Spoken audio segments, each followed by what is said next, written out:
Welcome to the Megatweight podcast and YouTube channel.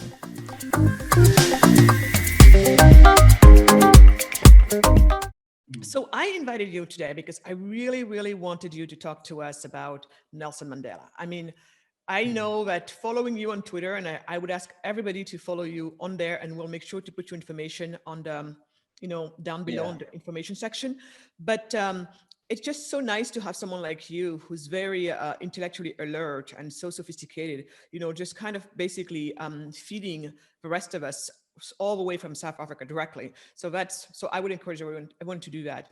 And because personally for me, I've been learning a lot from you, from your tweets. And I remember this one spat we had. It was not really a big spat, but okay. So for me, I have been telling folks for the longest time, yeah, I love Nelson Mandela. I mean, come on, when he passed away, I turned all the lights in my room. I laid on my bed and I was just mourning, basically, and there with his death went one of my greatest goals in life and aspirations in life, which was to meet him in person and be in the same room and the same air he was breathing, because that's how big this man was to me.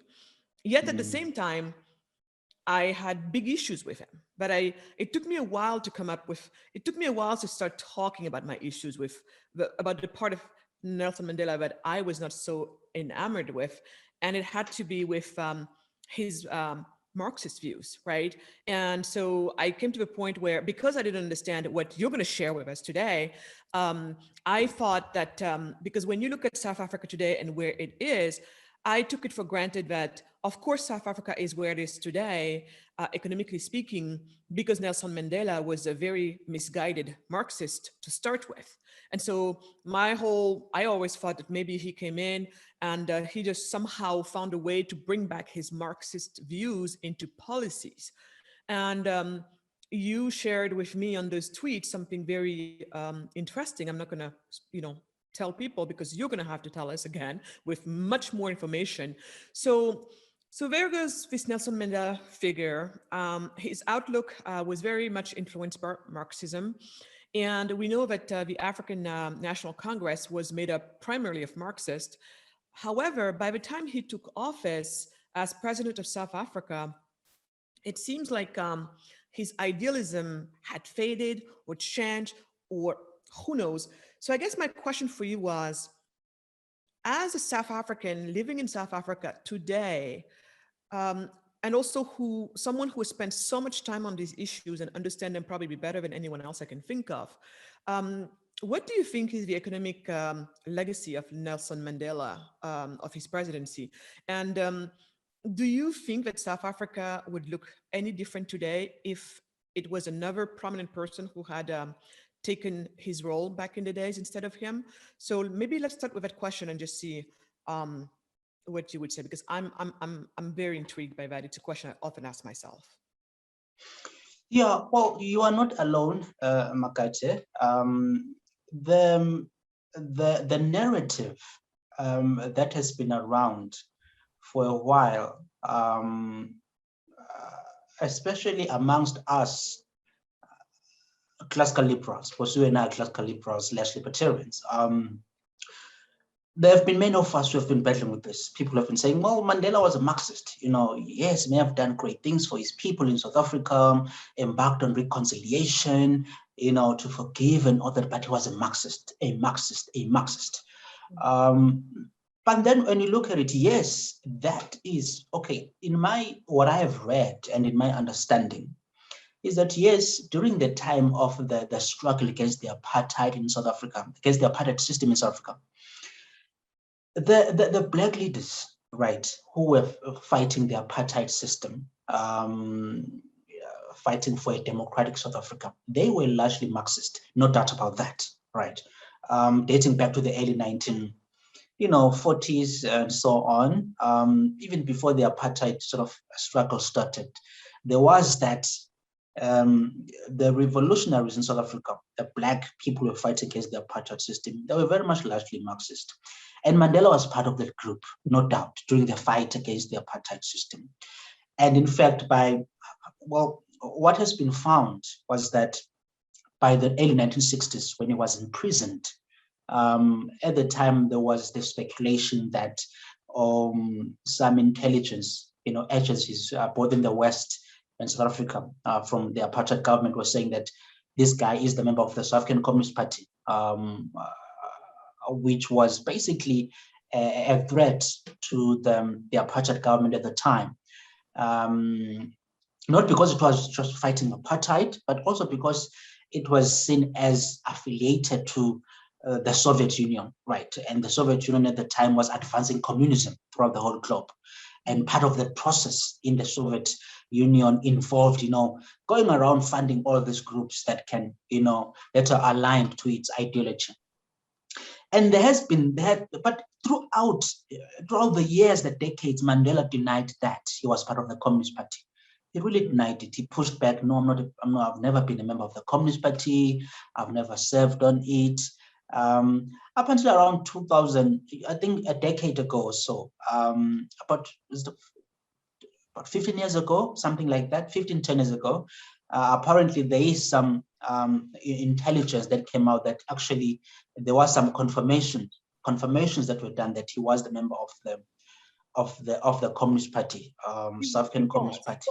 But he was. Yes, that he was. He was. Yes, okay. That's what was found. Okay, that is fine. But now let's talk about the economics of how things sort of played out when Mandela. Did he implement Marxism in South Africa when he came in or not? We understand that there's this perspective or the findings that he was a communist, that he was the member of the South African Communist Party as early as just before he went to prison in early 1960s. But let's look at the economics of this. So he's released in 1990 after 27 years in prison, right? There's excitement in the country. There is a jubilation. New times are coming. Black people will be on the table now to determine the cause of the future. It's time for the negotiation process, and so on and so on. That would lead to the founding of a democratic South Africa. Now, when Mandela was released in 1990, no doubt that the conversations in the ANC, which is the main party, that basically the leader of the liberation groups in South Africa, because there were other organizations that were pushing back against the apartheid system, but the ANC, the African National Congress, was the main one, right on the lead, right? And so what was discussed in the ANC in the meetings at the time before 1994, between the release of Nelson Mandela and before the democracy came in 1994, there was much discussion about, okay, we want to, after he was released in 1990, the discussion was basically about, we are going to nationalize, key industries in South Africa. We are going to take the Marxist route to socialism. That was the narrative in the party. That was the goal and the objective, that this is how we are going to rule when we take over the country as the ANC. We are going to nationalize things. We are going to transform the economy in a Marxist way, more regulations and so on. So that's what was being discussed. But then Mandela and his delegation, the ANC delegation, because it was well known that they were going to take over in a few years' time, the World Economic Forum invited them in Davos, right, in Switzerland. This is 1992. The New York Times covered this years back when Nelson Mandela passed away. When the ANC was there, they were continuing with the talk. This is 1992, right? They were continuing with the talk along with the investors in other countries, that this is the way we are going to do things, nationalize Marxist way of doing things.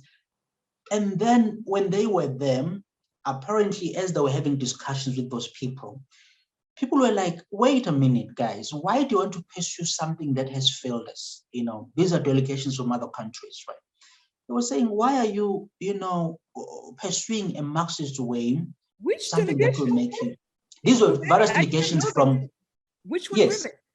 Well, there is a mention of Vietnamese delegation that was there. Well, that's one that is only mentioned. But there were people as the mingling and all that, just having conversations with people, and they were like, no, how do you continue with this? And then apparently it turns out that the documents that the ANC had put together to present to investors, to the world, they had to change their stance, right? Because they learned at that conference that, the way of doing the Marxist way, the way to pursue Marxism in South Africa would not work. It had been a failed system and it wasn't going to make people succeed. So that conference was quite critical in the sense that it made that thinking, especially from a Nelson Mandela's perspective, that's how it's being reported, that from a Nelson Mandela perspective, that changed the way he thought. This episode supports the upcoming release of my book, The Heart of a Cheetah, The Truth About African Poverty and the Future of Human Flourishing. Make sure to subscribe to my show on YouTube and Spotify and follow me on Twitter. Learn more at magatwade.com.